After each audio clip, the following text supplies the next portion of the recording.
Welcome back to the UniTec YouTube channel, and time for another edition of the Hot Seat. And this one's going to be an awesome one because I have one of my favorite coaches of all time here, Mr. Bill Martin, joining us on the Hot Seat. This interview is sponsored by two people. I mean, not just it takes two people to get you on set. Former player and assistant superintendent, Mr. Jason Samples. And you coached Paul Williams too, right? Back in the day. No. And Paul Williams, good friend and trivia tier, former school board member, also helping to sponsor this interview. And if you want to put someone else on the hot seat, maybe you know somebody who's a really good talker, or you know somebody that you just want to see them sweat on YouTube, you can sponsor an interview for just $25, and that money goes right to this class so we can buy more lights, more cameras, face paint, whatever we need to make quality videos for you on YouTube. Coach, we'll, before we start, and I just thought of this question while we were sitting here, as a fifth grader showing up to your basketball camp during the summer, I was about this much taller than everybody else. I remember. Yeah. Were you disappointed that I stopped growing in eighth grade? Well, maybe a little, but I tell you, those were fun times. Those basketball camps in the summer. Yes, they were. I remember you and your brothers, and we had some good times. Absolutely. All right, so right to the hot seat we go. How long were you a teacher at North County? I was at North County for 30 years. 30 years, and how long were you the basketball coach? I was the basketball coach for 26 years. 26 of those Yes. 30 years. What other sports did you coach, and what other kind of jobs and responsibilities did you have while you were at North County? Well, when I first came to North County, I was in the middle school. Mm-hmm. Middle school was at Bonne Terre, and I was on the third floor, taught 7th and 8th grade math, and coached basketball. And Kenny Owen, Dr. Owen, was the principal, he and Harold Huff. And they said, we'd like for you to coach football and track. And I said, well, I've only coached basketball, and I've never played football, and I've never ran track. And they said, well, you're hired. Yeah, they didn't have football and track in Valley back in the day, did No, they? Yeah, no, only basketball and baseball. Yeah. Yes. Well, it worked out. And, you know, we're going to talk a lot about basketball, but man, the track athletes that you have coached, the specialists, you've had some very successful young men and women over the years. I was really lucky, really good athletes and really nice kids. And I know you put in the extra work to really help them out, and I know they all appreciate it. Well, thank you. Okay, we're going to do a five bank of questions, and these were all written by Paul Williams, so you can blame him if these are too hot. What players down through the years stand out? And we could probably do about 30, 40 minutes on this, right? Yes, there's a lot of them. My first group, when I came to the high school, there was a player, his name was Ray Charleston, mm-hmm. and he was a great player and great young man, and really enjoyed him. And then throughout the years, there's been so many more. Kevin Black, I think that he was in school about mm-hmm. the time you were in school. Yes. And Jason Ruck, Rodney Polite, Chad Bradley, Brian Weibel, Jason Samples, that group, and then Tyler Beers and Chad Moss, and it just goes Aaron Mosher, Dan Smith, P.J. Jones, Brandon McIntyre, and I'm sure I've left out some Jared Embry, Jeff Edgar from way back in the day, and Chris Brennan, Dr. Chris Brennan. And I've probably left out way too many. Yeah, but so many great players, and I know they all appreciate you. Okay, this is a good one. In your opinion, what was the best Bill Martin story in math class? Well, it may not have been the best one, but my good friend Jack Poston taught in the middle school, the intermediate school, and we've been friends for since college, and he would tell his students to ask me about certain things when they got to the high school. So one of the stories was when I was in high school, and it was homecoming night, and the gym was full of people, and I escorted the young lady that was the homecoming queen, and so we're getting ready to play the game. The coronation was between the JV and varsity game. Mm-hmm. We were getting ready to play the game, and the cheerleaders put our mascot was the Vikings, and the cheerleaders put a giant Viking paper over the dressing room door. Mm-hmm.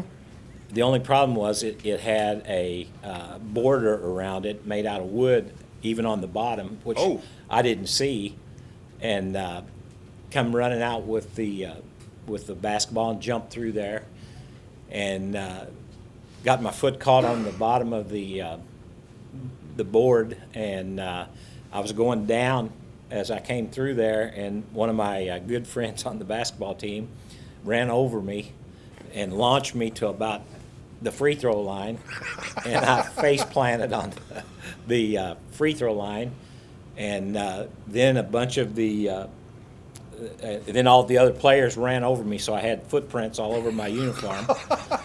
And then some of my buddies that were in the student section, they got a chant going, "The king is dead."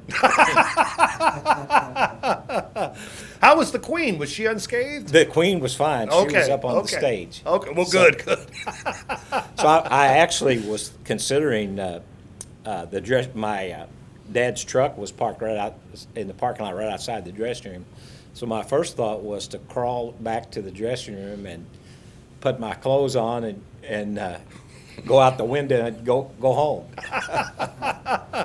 But you stuck it out, didn't you? Stuck it out. Stuck it out. Do you remember how the game went that night after all this happened? I sure did. We played Arcadia Valley, and it was our only win of the season. Wow. So your coach wanted you to do that before every game after that, I guess, right? Yes. Let's see. Did you have a team that you coached that you thought should have gone further? Yes. And it wasn't their fault, but when P.J. Jones and Dan Smith and Brandon McIntyre and Brandon Hubbard was on that team, and we had a really good team. Jared Embry, and we had an injury 2 nights before the district, and we played a Perryville team that we'd beaten earlier in the year, and they had a tremendous amount of height. They had 6'11", 6'8", 6'6". Wow! All their height came at one time, and we had beaten them earlier, and we had an injury just a few days before, and the district finals, and lost in the district. And we had beaten Perryville, and we had beaten the next team. We'd played Charleston. Charleston was the one that usually stopped everybody from going on, and we had beaten Charleston earlier.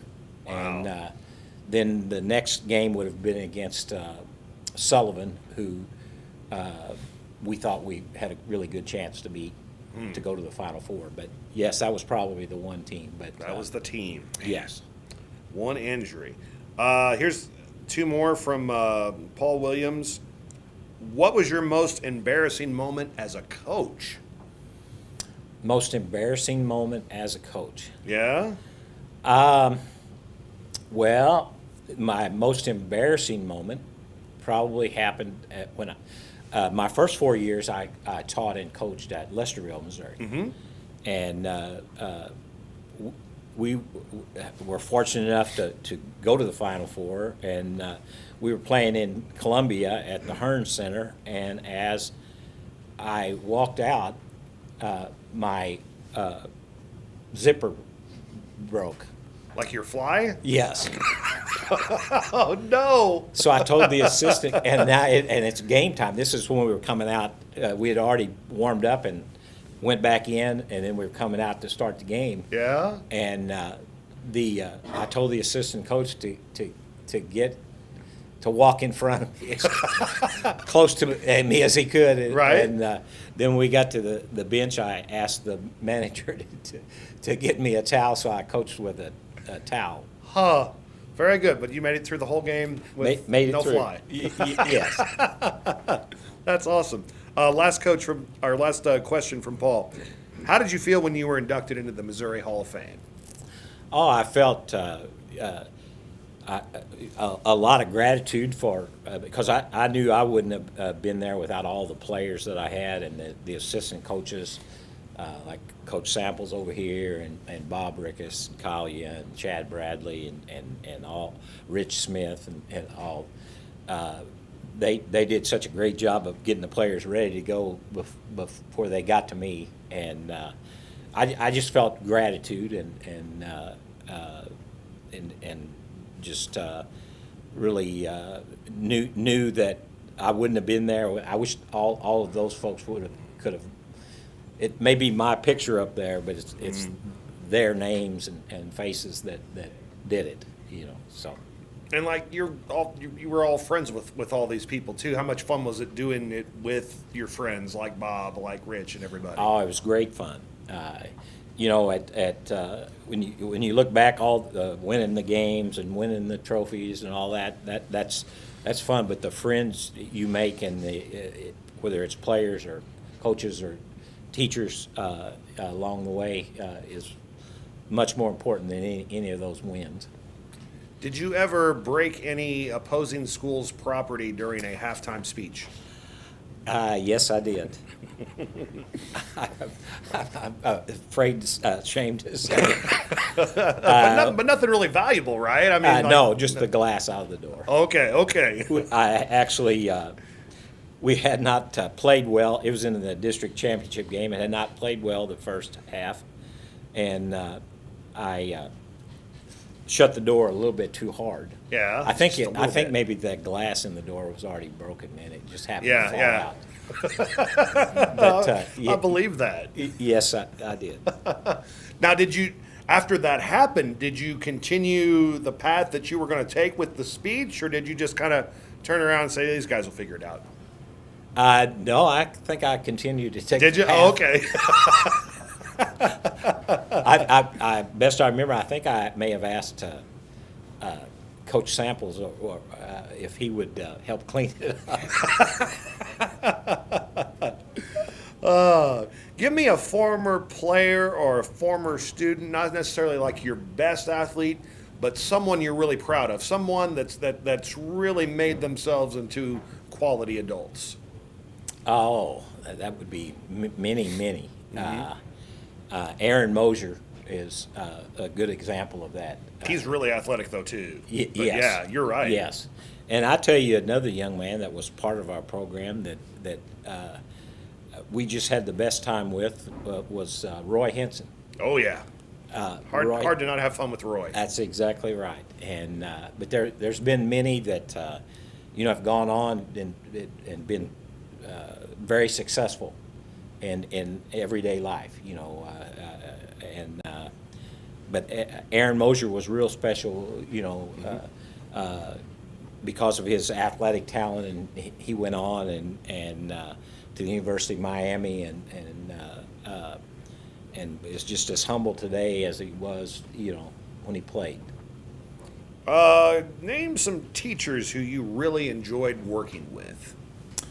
Well, that would be many also. I enjoyed working with Paul Williams and all the math department, Bart Mitchell, and all the different math teachers through the years, and thought a lot of the English department that I've heard you all speak so much about, Donna Bouchard and Sue Wilkie and folks like that, and then my good friends Bob Rickus and Rich Smith down in the Science and History Hall.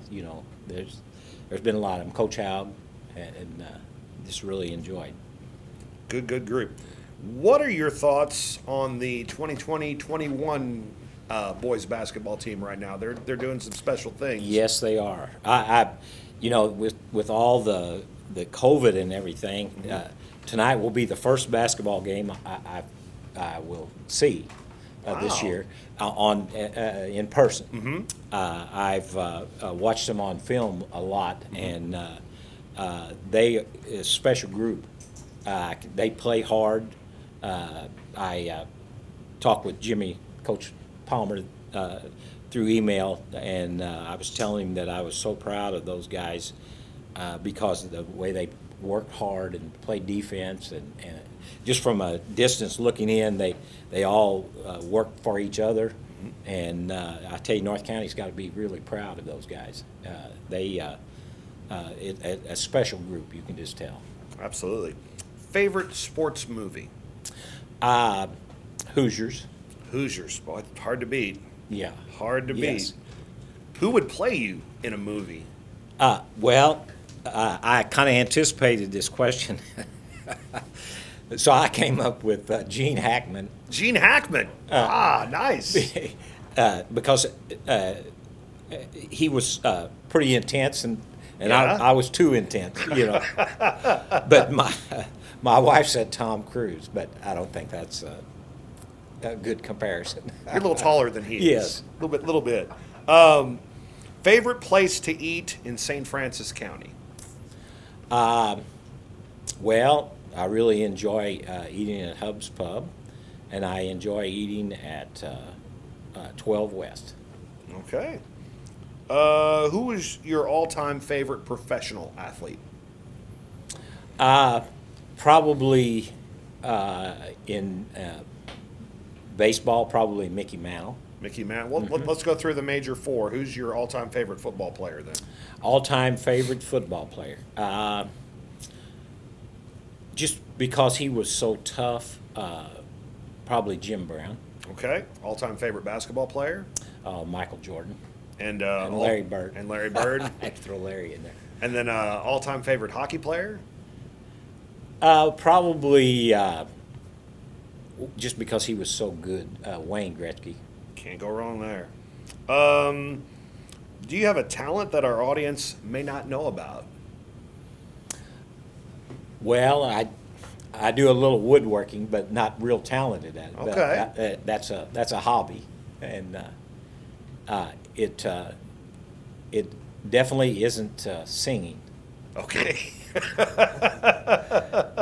Have you ever like tried karaoke and done anything like that? No. Or you know your limitations? I know my limitations, but one of the folks I was going to challenge to be on the hot seat is Brenda Hampton from the middle Yes. school, and the reason is I want to get back at her because we had a pep assembly when another great basketball team was in school, Brandon Robinson and Alex Winters and those guys, and it was at homecoming, and we did an American Idol skit, and they asked me if I would be one of the contestants, and I said I can't sing, and they said, well, you can be one of the bad contestants. Okay, so I was trying to think up a song, and the Cardinals theme song was "Let's Get Excited." So that's what you did, the Black Eyed Peas? I did, and then Brenda was one of the judges. She was the Paula Abdul judge. Yeah. And she said, okay, she said they were critiquing me, and she said, I need you to sing that again so I can get a better idea. So I ended up singing "Let's Get Excited" twice. Wow. That is awesome. So we'll get Brenda back in a future edition of the Hot Seat. While we're on the topic, you have another person you'd like to challenge too, another one of your old players. Yes, one of my all-time favorites, Brandon Hubbard. Okay. I'd like to. How's his officiating? He's good. He's good? Yes, Okay, he okay, is. okay. Now he wanted to officiate in practice every once in a while. Did but he? Oh, okay. He would have to run a few laps every once in a while for officiating in practice. Two more questions left. You play a lot of trivia nights. That's one of your hobbies. What is the hardest trivia question that you ever got right? One that after it happened, you were like, see, you were super proud of yourself at your table. Well, it was probably why did this is far out, I guess. Why did the Orient Express quit going to Constantinople? Why did it stop going to Constantinople? Because they changed the name to Istanbul? That's correct. Wow, that was just a guess. Yes. Huh. So did anybody like fight you on that at the table, and you stood up to him and said, "No, I'm right"? Anything like that happen? Or? No. Okay. I think they were just glad to have an answer to Oh, that. okay. Very good. All right, last question. If you were a sophomore getting ready to become a junior and you were able to take a class here at UniTec, which one would you like to take? Oh, that would be easy. Building trades. Oh, excellent. Yes. That And goes along with the woodworking. then in the afternoon, if they'd let me, I would take welding. Wow, you would be a well-rounded worker. Very, very good. Coach, great to see you. Thanks so much for coming on the hot seat. Well, Always thank you for talking having to you. me. Appreciate All it. right. Billy Joe Martin, legendary North County head coach and teacher, joining us here on the hot seat. Make sure you like and subscribe. And again, if you want to challenge somebody, all it costs you is $25, and that donation goes right here to the digital media class at the UniTec Career Center.